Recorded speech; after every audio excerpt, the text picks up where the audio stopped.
Maybe magkanya-kanya na lang tayo ng picnic kung gusto ninyo ng ganon at wala ng program para hindi na tayo kailangan magpaalam ba? Happy birthday! Kasi it's not a rally, it's not a protest, it's just a birthday picnic, and then you can gather kung ano yung grupo ninyo, kayo yung magsama, kung ano yung grupo nila, sila dito. Sa bawat laban, ikaw ang nauna.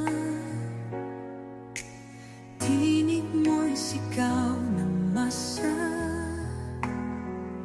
Ngayong ikaw ay hinahatulan ng dayuhang walang alam.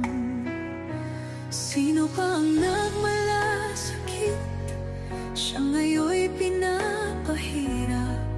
Pilipinas ay lumuluha. Hustisya ang sigaw ng madla. Tatay, di ko hindi ka nag-iisa. Milyon-milyong puso ang kasama. Ang bayang minahal mo ng tapat, hindi kailanman lilimot sa iyong hirap.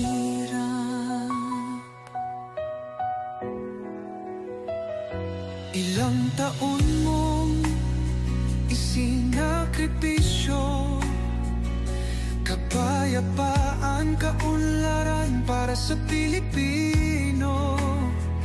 Ngunit ngayon'y dinadala sa dayuhan. Parang wala nang saysay